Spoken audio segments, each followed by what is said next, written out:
solehah. Bagaimana kabarnya hari ini? Mudah-mudahan sehat semuanya ya. Alhamdulillah. Baik anak-anak, sebelum kita melaksanakan pembelajaran, terlebih dahulu kita berdoa. Before we start our lesson today, let's pray together. Pray begins. Singkat berdoa. Bismillahirrahmanirrahim. Amin. Oke anak-anak, supaya hari ini kita lebih siap dan lebih semangat, mari kita bernyanyi bersama ya. Nah, dalam hitungan ketiga, kita mulai. 1, 2, 3. Syalalalala, kelas 5. Syalalalala, kita harus semangat. Syalalalala, kelas 5. Syalalalala, kita harus semangat. Beri tepuk tangan untuk kita semua. Nah, bagaimana anak-anak? Hari ini tentunya kita lebih siap dan lebih semangat ya. Oke anak-anak, hari ini kita akan belajar tematik, yaitu tentang mereview tema 3 dan tema 4, yaitu mata pelajaran PPKN. Nah, sekarang anak-anak menyiapkan bukunya, kemudian menyiapkan alat tulisnya. Lalu, kalau sudah, simak materi berikut ini ya. Halo anak-anak yang soli dan solihah. Hari ini kita akan belajar mengenai mereview PKN tema 3 dan tema 4. Nah, untuk materi yang akan kita pelajari hari ini, yang pertama, PKN tema 3 KD 3.3 keberagaman di Indonesia. Materi yang kedua yaitu PKN tema 4 KD 3.2 hak, kewajiban, dan tanggung jawab. Baik, sekarang kita memasuki materi yang pertama, makna keberagaman dalam masyarakat. Keberagaman adalah suatu kondisi dalam masyarakat yang terdapat banyak perbedaan dalam berbagai bidang. Keberagaman dalam masyarakat. Yang pertama adalah keberagaman agama. Indonesia mengakui 6 agama, yaitu Islam, Kristen, Katolik, Hindu, Buddha, dan Konghucu. Yang kedua, keberagaman ras dan suku. Indonesia mempunyai ras dan suku yang beragam dari berbagai daerah. Dan yang ketiga, keberagaman budaya. Keberagaman budaya meliputi adat, alat musik, baju daerah, makanan daerah, dan senjata tradisional. Keberagaman makanan tradisional. Nah, berikut ada beberapa contoh makanan tradisional di Indonesia.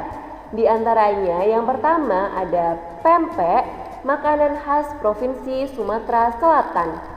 Yang kedua, rawon, makanan khas Provinsi Jawa Timur. Yang ketiga ada coto Makassar, makanan khas Provinsi Sulawesi Selatan.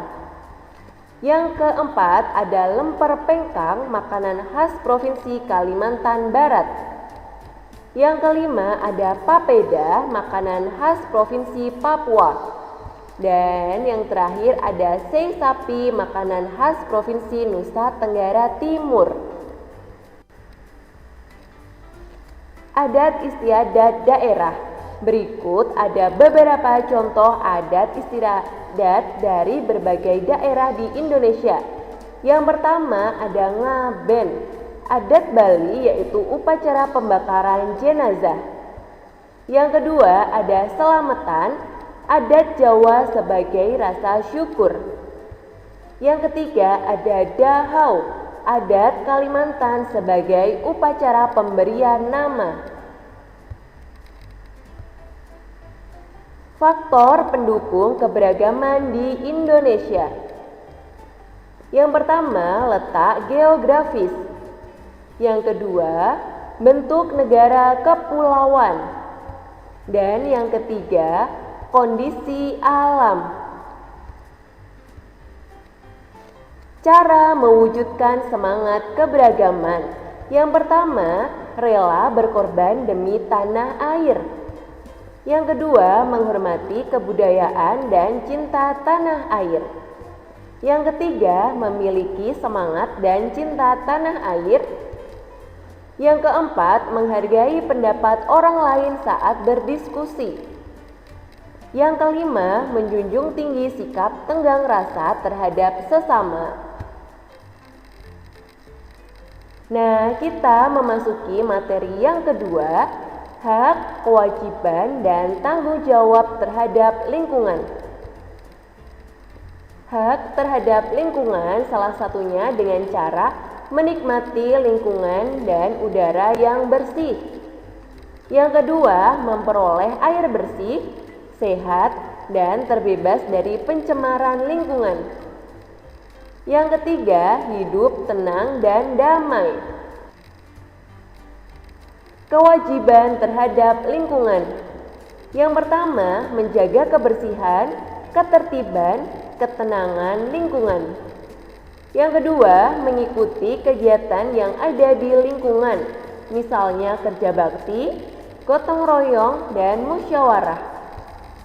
Yang ketiga, menghormati tetangga di sekitar lingkungan. Yang keempat, mematuhi norma dan aturan yang ada. Kemudian, tanggung jawab terhadap lingkungan. Yang pertama, bertugas melaksanakan siskamling dengan penuh tanggung jawab. Kedua, menciptakan lingkungan yang tentram, aman, dan damai. Dan yang ketiga, saling menjaga satu sama lain serta hidup rukun. Tanggung jawab sebagai warga sekolah. Di antaranya dengan mematuhi tata tertib yang ada di sekolah.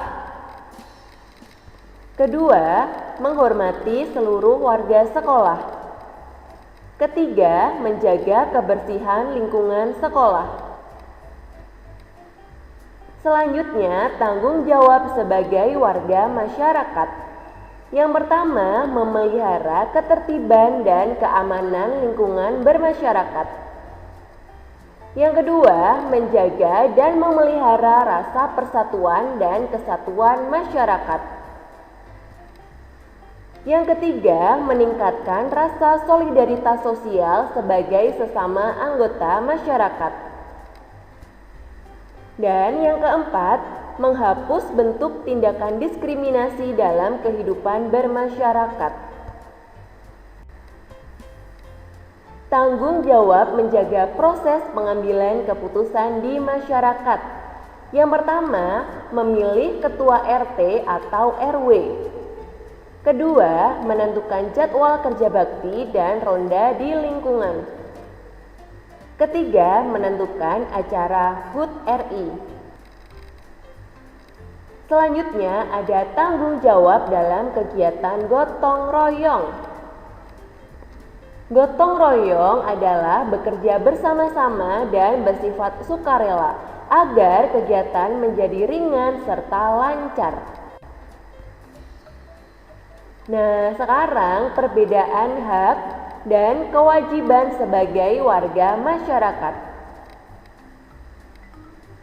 Hak sebagai warga masyarakat adalah sesuatu yang mutlak menjadi milik seseorang yang berkedudukan sebagai warga masyarakat. Nah, sedangkan kewajiban sebagai warga masyarakat adalah hal-hal yang bersifat wajib untuk dilakukan oleh seorang sebagai warga masyarakat. Hak sebagai warga masyarakat, salah satunya dengan mendapatkan tempat tinggal yang layak. Yang kedua, mendapatkan akses pelayanan masyarakat. Dan yang ketiga, mendapatkan pasokan listrik dan pendidikan. Kewajiban sebagai warga masyarakat. Yang pertama, mematuhi norma yang berlaku di masyarakat. Kedua, menjaga keamanan dan ketertiban masyarakat. Dan yang ketiga, menghormati tetangga sekitar. Selanjutnya, ada akibat dari tidak menjalankan tanggung jawab. Yang pertama, tidak dihargai oleh masyarakat sekitar. Kedua, akan dikucilkan oleh masyarakat sekitar. Ketiga, tidak dianggap sebagai warga di lingkungan tempat tinggal. Terima kasih. Nah, bagaimana anak-anak? Materi pada hari ini mudah bukan? Hari ini kita belajar tentang apa? Hari ini kita belajar tentang yang pertama, keberagaman masyarakat. Kedua, keberagaman dalam cerita. Ketiga, keberagaman makanan tradisional. Keempat, menjelaskan adat istiadat daerah sekitar. Kelima, semangat Bhinneka Tunggal Ika melalui cerita. Keenam, tentang manfaat keberagaman. Dan yang ketujuh, hak, kewajiban, dan tanggung jawab. Nah, sekarang anak-anak mengerjakan kuis yang ada di website e-learning Teladan. Kerjakan dengan sungguh-sungguh ya. Bapak yakin anak-anak mengerjakan dengan baik dan benar. Nah, jangan lupa di rumah tetap menjaga kesehatan, berbakti kepada kedua orang tua, dan menjaga kebersihan. Karena di Teladan semua anak itu hebat. Nah, Pak Isnan akhiri pembelajaran pada hari ini dengan membaca hamdalah bersama. Nahtatim bil hamdalah, alhamdulillah. Bapak akhiri pembelajaran pada hari ini. Apabila ada salah kata, mohon maaf. Sekian dan terima kasih. Assalamualaikum warahmatullahi wabarakatuh.